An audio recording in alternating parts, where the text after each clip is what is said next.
고려와 몽골이 처음으로 마주하게 된 때는 바로 1218년이었습니다. 자, 이때부터 고려와 몽골의 아주 기나긴 전쟁이 시작되었는데요. 그렇다면 고려와 몽골이 처음으로 마주하게 된 그 사건은 무엇이었을까요?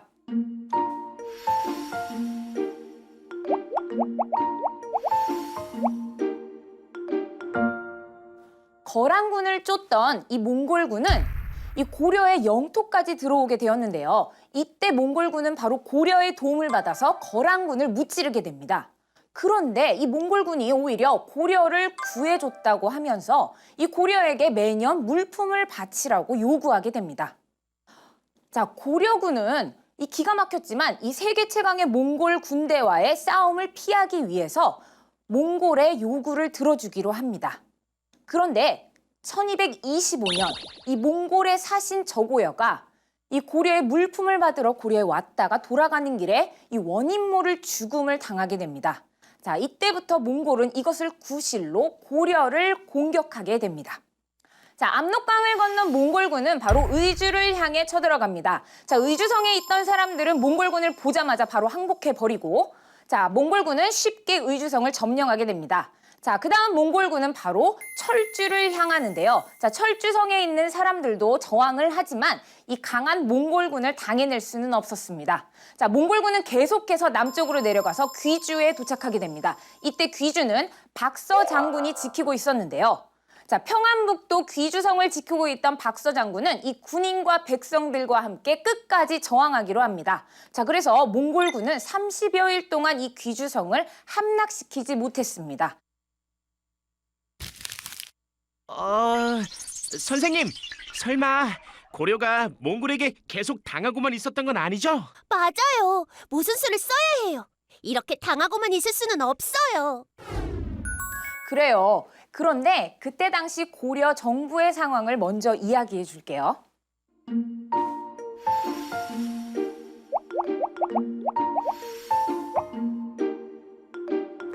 고려에서는 과거 제도가 자리 잡으면서 이 무술에 재능 있는 사람들이 글에 재능 있는 사람들에 비해 매우 무시를 받고 있었습니다.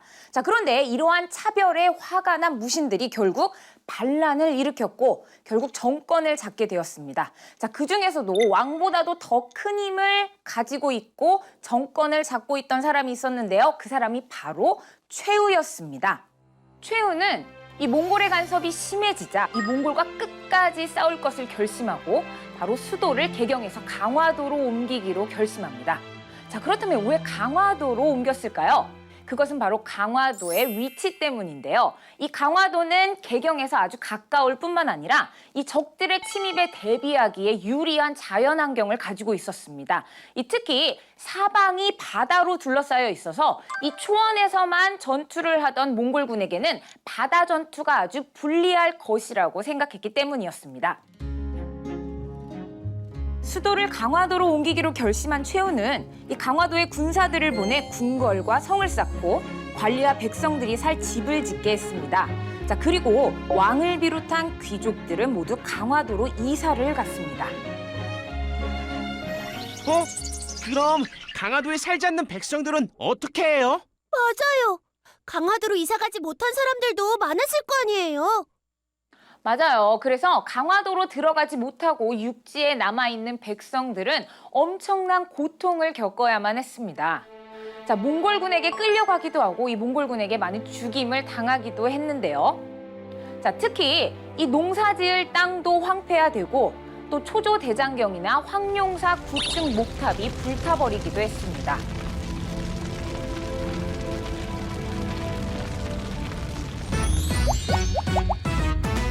이제 백성들은 힘든 상황 속에서도 이 나라와 가족을 지키기 위해 몽골군과 힘써 싸웠습니다.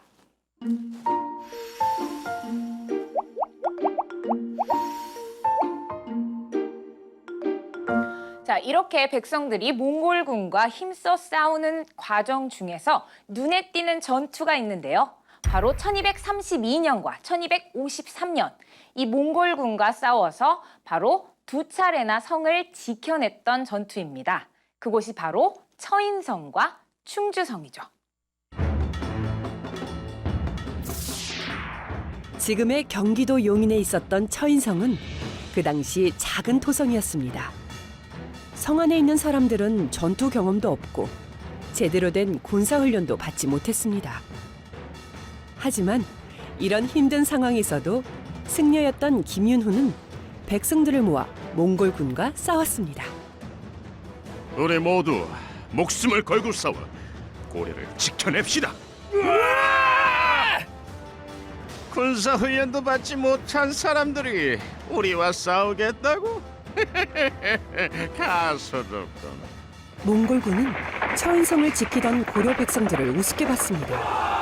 하지만 예상 밖으로 전투가 길어지자 당황하기 시작했어요.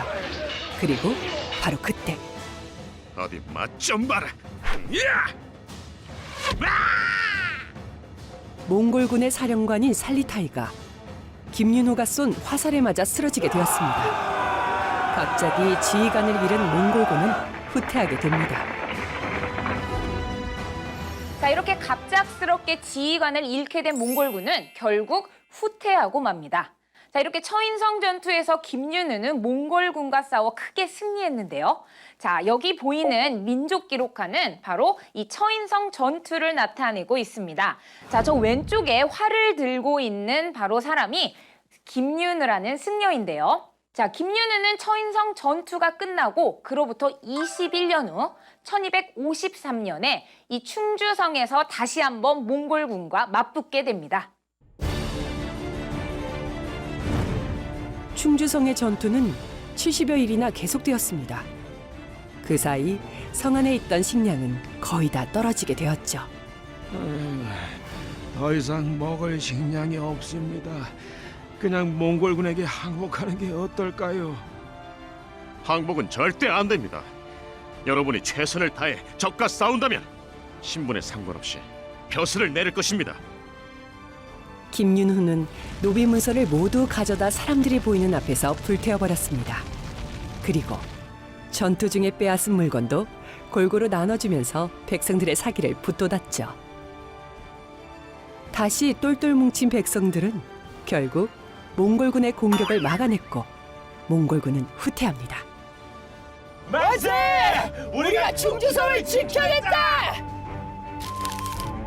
이런 백성들의 항쟁에도 불구하고 이 몽골의 침입은 계속 이어졌습니다. 자, 그래서 고려 정부는 더 이상 전쟁을 그만해야 한다고 주장하기 시작했습니다. 자, 강화도로 수도를 옮겼던 최후 기억하시나요? 자, 60여 년 동안 이 고려를 좌지우지했던 최씨 정권이 이 시기에 무너지면서 고려 정부는 이 몽골과 강화를 맺기로 결심합니다.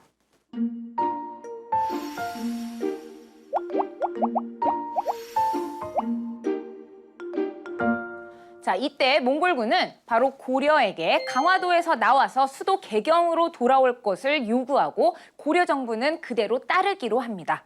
자, 그런데 이때 개경으로 끝까지 돌아가길 거부했던 군대가 있는데요. 자, 그 군대는 바로 삼별초입니다. 자, 삼별초는 최후가 만든 군대로 이 밤중에 도둑을 잡기 위한 군대에서 시작해서 점점 커진 특수 군대였습니다. 삼별초는 배를 타고 멀리 진도로 내려와 성을 쌓았습니다. 자, 그리고 남쪽 지역 백성들과 힘을 합해서 이 몽골 군대와 열심히 싸웠는데요. 한때는 세력이 매우 커서 고려 정부를 위협할 정도였습니다.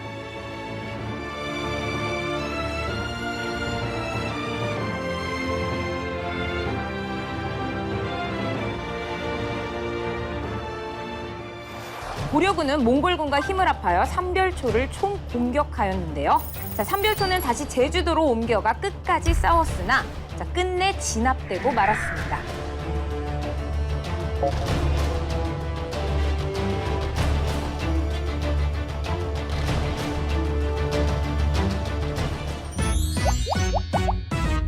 자, 개경으로 돌아온 고려 정부에게 이제 어떤 일이 일어났을까요?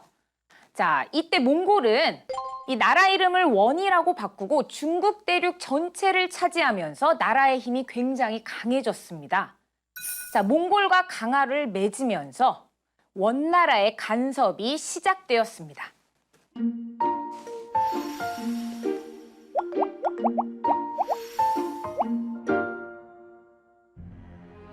자, 더 이상 고려의 왕을 황제라고 부를 수 없었고 이 고려의 왕이 되기 전에 이 원나라에서 일정 기간 동안 머무르면서 원나라의 공주와 혼인을 해야 했습니다.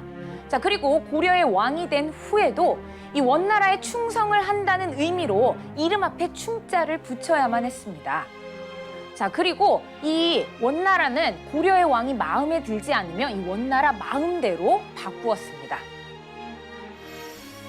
일부 지역은 원나라가 직접 다스리기까지 했는데요. 이 원나라는 화주에는 쌍성총관부, 서경에는 동령부, 제주도에는 탐라총관부라는 기관을 설치했습니다. 고려는 매년 원나라에 금이나 은, 사냥용 매 등 수많은 물품을 바쳐야만 했는데요. 이 심지어 처녀들까지 원나라에 억지로 끌려갔는데 이들을 바로 공녀라고 했습니다. 또한 원나라는 일본을 정벌하겠다며 고려에 군사와 무기, 식량까지 요구했는데요. 자, 이 전쟁을 위해 고려에는 정동행성이라는 기구까지 설치했습니다. 자, 그런데 두 차례에 걸친 일본 원정이 모두 실패하면서 고려는 더 큰 피해를 입게 되었습니다. 자, 이렇게 원해 간섭이 심해진 고려의 힘을 되찾기 위해 노력한 왕이 있었는데요. 자, 그는 바로 공민왕입니다. 자, 공민왕의 이야기를 먼저 하나 들어볼까요? 고려의 왕이 되기 위해 원나라 수도에 머물던 공민왕은 자신의 신부가 될 노국공주를 본 순간 한눈에 사랑에 빠졌습니다. 아, 정말 아름다워. 노국공주와 결혼을 한 공민왕은 고려로 돌아오게 됩니다. 당시 고려에는 원나라에 기대어 높은 벼슬을 차지하고 땅을 야금야금 늘려 대대로 권력을 이어간 사람들이 있었습니다. 이들을 권문세족이라고 합니다. 아, 이 땅 마음에 드는데 이제부터 이 땅은 내 거. 에? 이렇게 마음대로 땅을 빼앗아가는 법이 어디 있습니까요? 공민왕은 이러한 고려의 상황을 보면서 당장 나라를 뜯어 고쳐야겠다고 결심합니다. 그래, 고려의 왕으로서 새롭게 시작해보는 거야. 공민왕이 고려의 왕이 되었을 당시에 이 중국에서는 원나라가 무너지고 바로 명나라가 세워지게 되었습니다. 자, 공민왕은 바로 지금이 이 원나라의 간섭에서 벗어날 수 있는 아주 좋은 기회라고 생각했습니다. 가장 먼저 공민왕은 이 원나라의 옷과 머리 모양 등 이런 원나라의 풍습을 금지하고 고려의 전통을 되살리려고 했습니다. 자, 그리고 고려에 설치했었던 이 정동행성이라는 기관도 철폐시키고 이 원나라에 빌붙어서 세력을 크게 확장시켰던 귀족들도 과감히 처벌했습니다.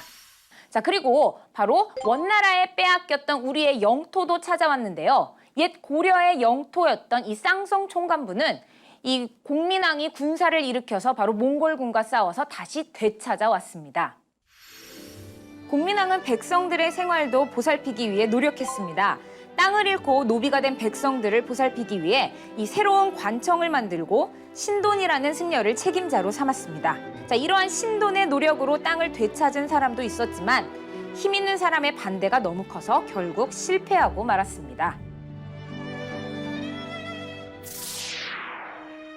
원의 간섭에서 벗어나 고려의 힘을 찾기 위해 노력하던 공민왕, 그리고 그의 든든한 조력자였던 노국공주.